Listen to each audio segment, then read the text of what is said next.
Hello students, welcome to chemistry classes. जो हमारी concentration term चल रही थी उसमें थोड़ा सा हम उसको आगे लेके जा रहे हैं। जैसे ना आपके पास हमने ऐसे ब्लॉक बनाया था,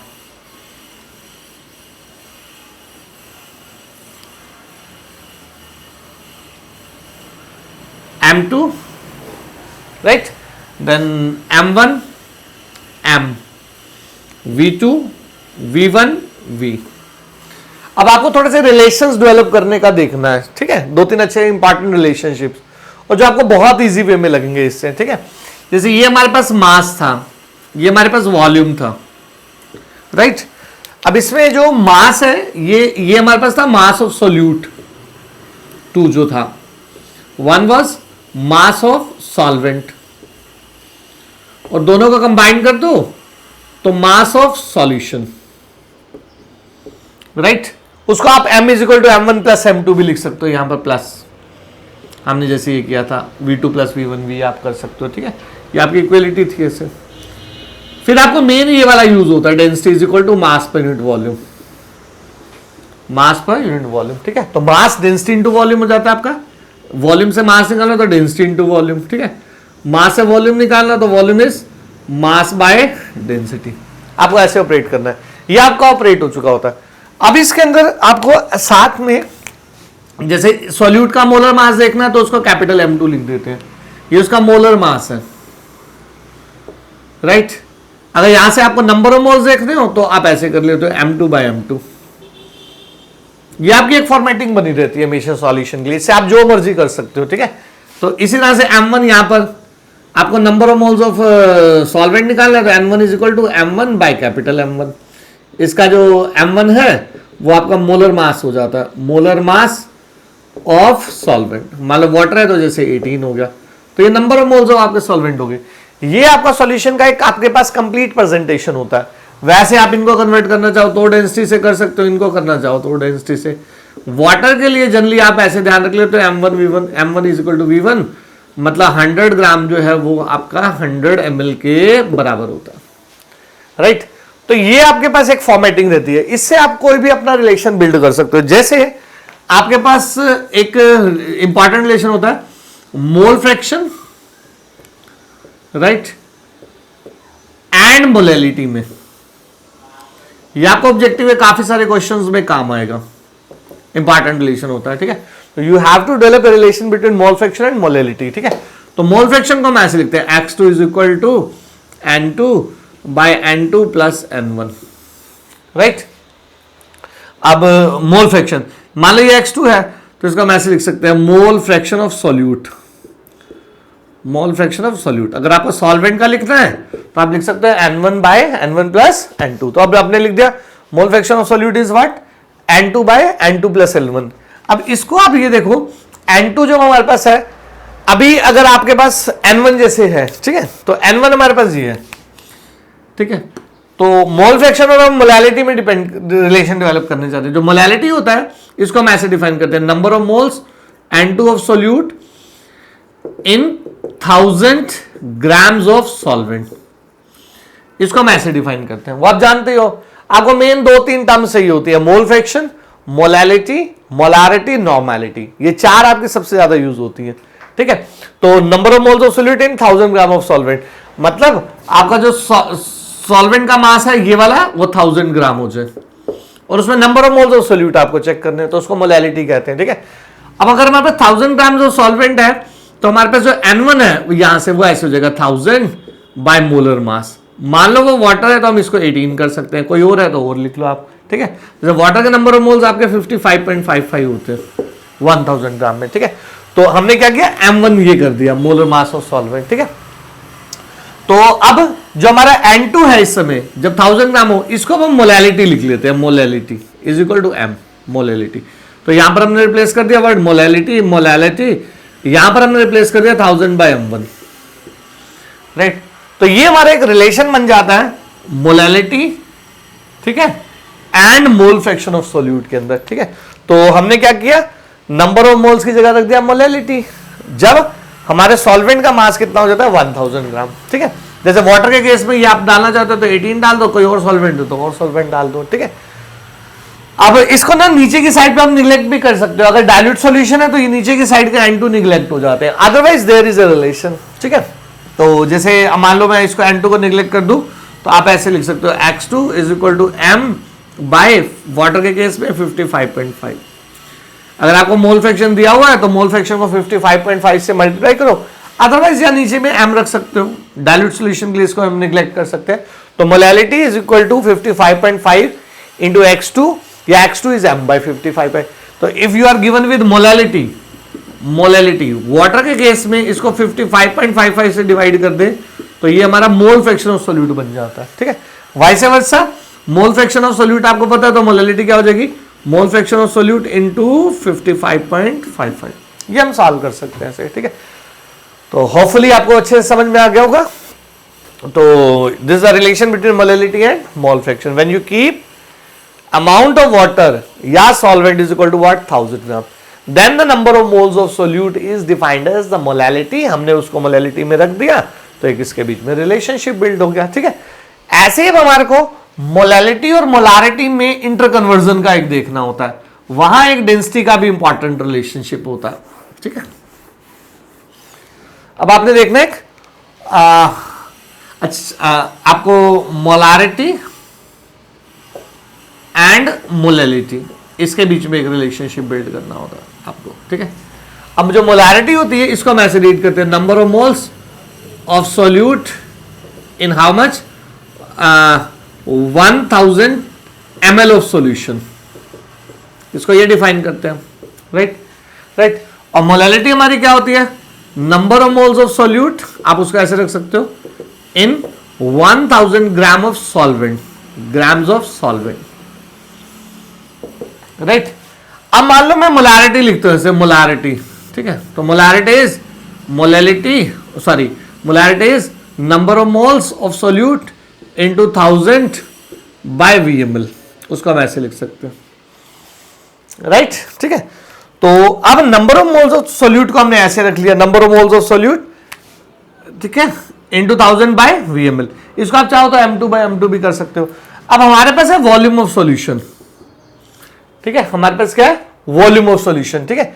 अब मोलैरिटी और हमारे पास है वॉल्यूम ऑफ सॉल्यूशन, तो वॉल्यूम ऑफ सॉल्यूशन को अब हम ऐसे लिख सकते हैं, आपके पास वॉल्यूम से अगर आपको मास ऑफ सॉल्यूशन पहले तो निकालना है तो आप ऐसे लिख सकते हो mass of solution, right, is equal to mass of solution is आपका डेंसिटी इंटू वॉल्यूम, तो आप ऐसे लिख देते हो डेंसिटी इंटू वॉल्यूम, राइट।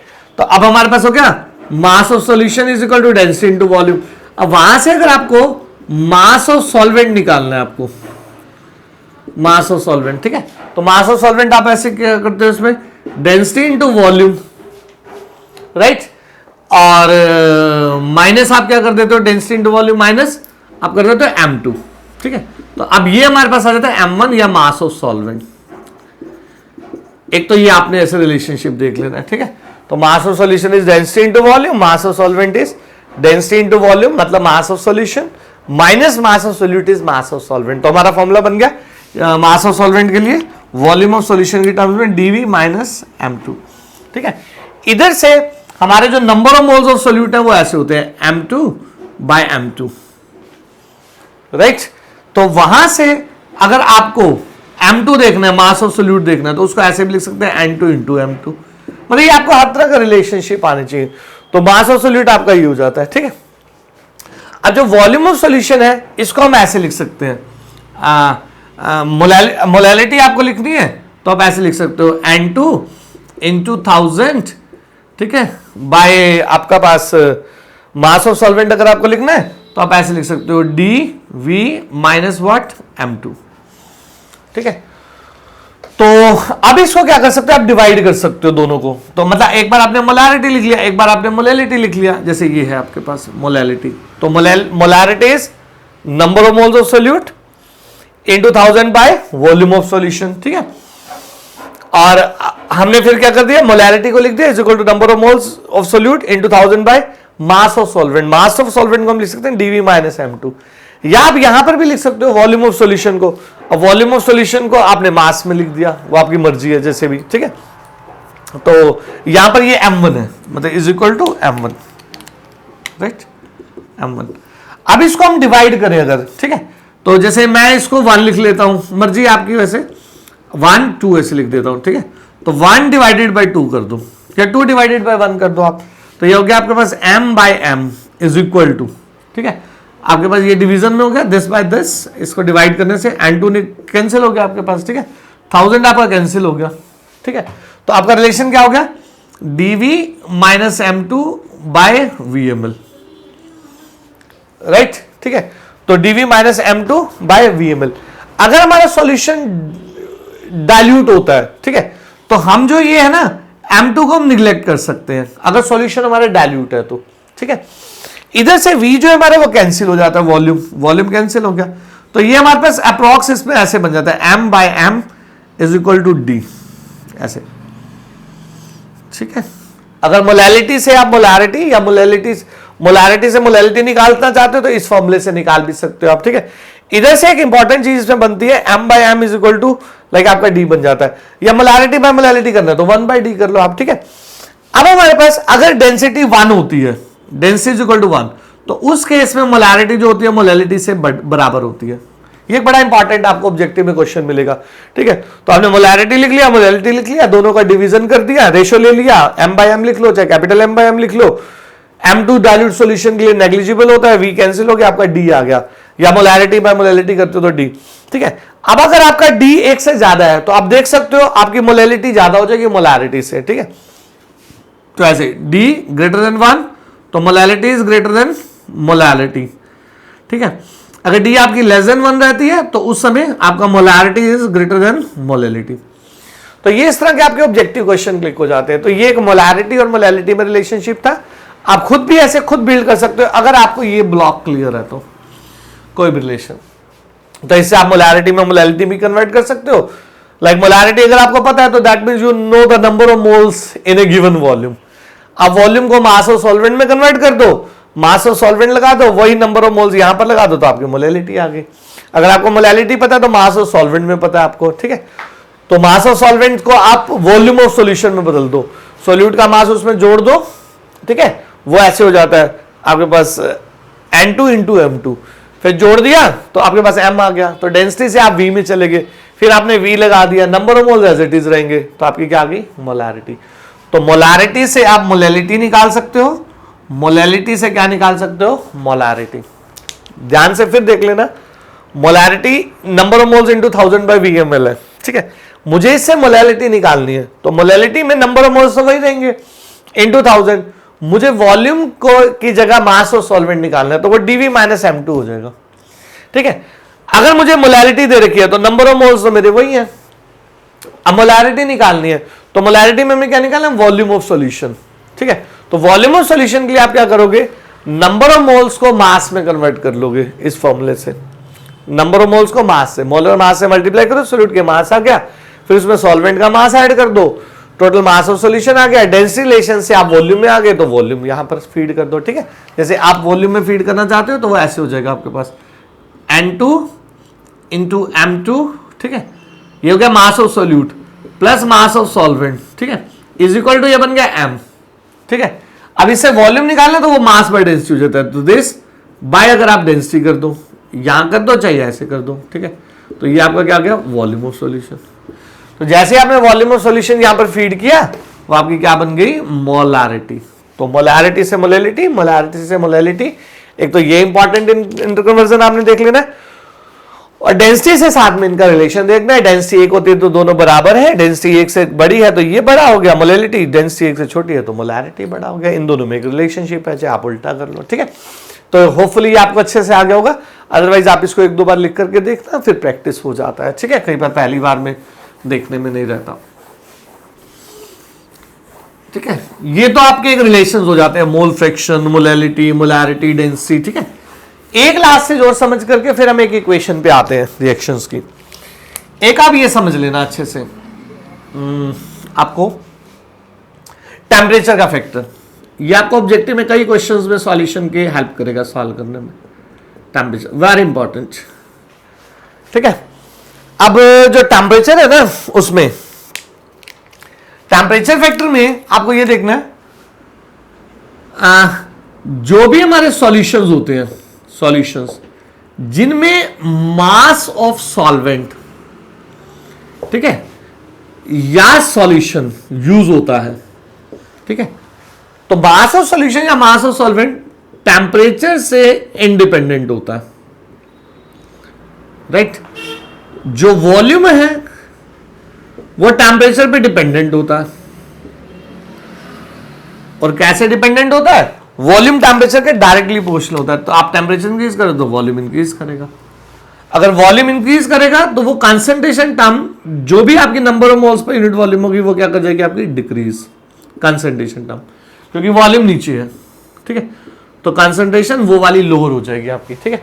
तो टेम्परेचर के साथ वॉल्यूम डिपेंडेंट कंसंट्रेशन टर्म्स, मतलब आपको इससे रखना है चेंजेस। क्वेश्चन ऐसे आता है, इसमें आता है तो डू नॉट चेंजेस, ये कंसंट्रेशन टर्म चेंज नहीं होती, आपको ये मस्त ध्यान रखना है, ठीक है। तो अब आप दो तरह से इसको डिवाइड कर लेते हो ऐसे, एक मास बेस्ड कंसंट्रेशन टर्म्स, एक आप ध्यान रख लेते हो वॉल्यूम बेस्ड कंसंट्रेशन टर्म्स। तो mass based concentration terms are temperature independent, ये तो रहती है टेम्परेचर से इंडिपेंडेंट, टी इंडिपेंडेंट, ठीक है, ये रहती है टेम्परेचर से डिपेंडेंट,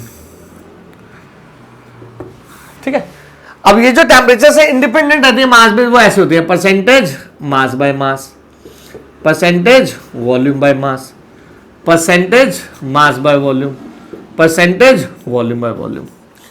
तो ये नीचे वॉल्यूम बेस्ड है, ये टेम्परेचर पे डिपेंडेंट है, ये मास बेस्ड है तो टेम्परेचर से क्या है इंडिपेंडेंट, ये डिपेंडेंट है, ये टेम्परेचर से इंडिपेंडेंट है, ठीक है। फिर इसी तरह से आपकी जो और कंसंट्रेशन टर्म्स है, ठीक है, जैसे मैं सारी ले रहा हूं, मान लो कि ग्राम्स पर लीटर है तो ग्राम्स पर लीटर इसमें आ जाती है, तो वॉल्यूम ऑफ सॉल्यूशन है, ये टेम्परेचर मतलब लीटर स्ट्रेंथ जिसको हम बोलते हैं, तो ये टेम्परेचर पे डिपेंडेंट है, ठीक है। फिर आपकी जैसे मोलारिटी आ जाती है, ठीक है, मोलारिटी, ये यहां मोलैलिटी आ जाएगी, तो मोलारिटी जो है वो number of moles of solute पर लीटर ऑफ सॉल्यूशन होता है, लीटर ऑफ सॉल्यूशन, तो ये वॉल्यूम बेस्ड होगी, तो ये टेम्परेचर पे डिपेंडेंट है। जो मोलैलिटी है वो number of moles of solute in 1000 gram of solvent है, तो ये मास बेस्ड है, तो ये टेम्परेचर पे डिपेंडेंट नहीं है, राइट। अच्छा, तो जैसे ये हो गया आपकी मोलैलिटी, मोलैलिटी, फिर नॉर्मैलिटी, तो नॉर्मैलिटी भी ऐसे है, वहां नंबर ऑफ ग्राम इक्विवेलेंट्स हो जाते हैं डिसॉल्व पर लीटर ऑफ सॉल्यूशन, ठीक है। तो ये भी वॉल्यूम बेस्ड टर्म है, ये टेम्परेचर पे डिपेंडेंट रहती है, तो मोलैरिटी मोलैलिटी। फिर मास फ्रैक्शन और मोल फ्रैक्शन होता है, वो मास बेस्ड होती है, जैसे मास फ्रैक्शन x, ठीक है, and mole fraction x, ppm को ज्यादा इसकी कंसिडरेशन में लिखते हैं, तो मोल फ्रैक्शन ऐसे, ये अमाउंट बेस्ड है, मास बेस्ड है, ठीक है। तो ये जो हमारी टर्म्स है ये भी हमारी टेम्परेचर से क्या रहती है इंडिपेंडेंट टर्म्स। तो जो भी आपकी मास बेस्ड है सॉल्यूशन के, वो टेम्परेचर से इंडिपेंडेंट टर्म्स होती है, जो वॉल्यूम बेस्ड है वो टेम्परेचर पे डिपेंडेंट होती है। तो आपको 3-4 टर्म्स दे देगा ऐसे, इनमें से 3 और एक ये, तो which of the following is temperature dependent, इनमें से 3 एक इसमें से दिया which is the temperature dependent, ठीक है। तो ये टेम्परेचर डिपेंडेंस का बड़ा अच्छा क्वेश्चन रहता है, तो वो आप अच्छे से कर लेना, ठीक है। अब इसी के साथ सेकंड पार्ट में, अभी इस वीडियो को यही रोक रहे, सेकंड पार्ट वीडियो में हम एक बहुत अच्छी इक्वेशन, कोई भी एसिड बेस के बीच में अगर आप केमिकल रिएक्शन कर रहे हो, वैसे तो एसिड बेस क्या, एसिड और सॉल्ट में या बेस और सॉल्ट में या किसी भी दो केमिकल्स में केमिकल इक्विटी, हमारी ना एक केमिकल इक्विटी होती है। अभी मैं शॉर्ट में बोल रहा हूं, एक पूरी इसके ऊपर video lecture half an hour की बनाएंगे, अभी नेक्स्ट वीडियो देंगे आपको, तो उसमें उसका डिटेल आएगा। अभी ऐसे समझ लेना, कोई भी केमिकल रिएक्शन होती है ना तो वो इक्विवेलेंट्स पे बेस्ड होती है, मोल पे कभी नहीं होती। ऐसा कभी नहीं होता एक मोल से केमिकल रिएक्ट कर रहा है, वो हो भी सकता है और नहीं भी हो सकता। अदरवाइज दो केमिकल है, मान लो आप एसिड बेस अभी सिंपल ले लो, फिर रिड्यूसिंग एजेंट ऑक्सीडाइजिंग एजेंट हो सकते हैं, एसिड सॉल्ट से रिएक्ट कर सकता है, बेस सॉल्ट से रिएक्ट कर सकता है, कैसी भी रिएक्शन। अगर एक केमिकल का एक इक्विवेलेंट है ना, दूसरे केमिकल का भी एक इक्विवेलेंट होता है, तब ये रिएक्ट करते हैं कंप्लीटली। इसके 2 इक्विवेलेंट है तो इसके 2 इक्विवेलेंट से एग्जैक्टली रिएक्ट करेगा, इसके 3 है तो इसके 3 इक्विवेलेंट से रिएक्ट करेगा। मोल में नहीं, मोल में मे और मे नॉट भी, इक्विवेलेंट्स पे बराबर रिएक्ट करता है। 4 इक्विवेलेंट है तो 4 इक्विवेलेंट से रिएक्ट करेगा, 5 है तो 5 से रिएक्ट करेगा। तो ये आपस में रिएक्ट करते हैं नंबर ऑफ इक्विवेलेंट से। जैसे किसी का एन फैक्टर एसिड का 2 है, किसी बेस का एन फैक्टर 3 है, ठीक है, तो ये उसमें क्या हुआ है, इसके 2 इक्विवेलेंट है, इसके 3 है, तो ये बराबर नहीं है। हम क्या करते हैं, 2 को 3 से मल्टीप्लाई कर देते हैं, 3 को 2 से मल्टीप्लाई कर देते हैं, मतलब इसके भी 6 इक्विवेलेंट हो गए, इसके भी 6 इक्विवेलेंट हो गए। अब ये 6 इक्विवेलेंट बराबर रिएक्ट करेंगे, तो 1 मोल में तो 2 इक्विवेलेंट है, 1 मोल में 3 इक्विवेलेंट है, तो बराबर ही नहीं हुई। तो कैसे बराबर होता है, अपोजिट फैक्टर से मल्टीप्लाई कर देते हैं, उसी को हम एन फैक्टर रीड करते हैं, एन से मल्टीप्लिकेशन फैक्टर रीड करते हैं, तो वहां हमारे इक्विवेलेंट्स इक्वेटेड होते हैं। इस पे हमारे केमिकल रिएक्शन चलती है, जिसके ऊपर पूरा एक एग्जांपल लेकर के नेक्स्ट वीडियो में आप देखते हैं। ठीक है, थैंक यू।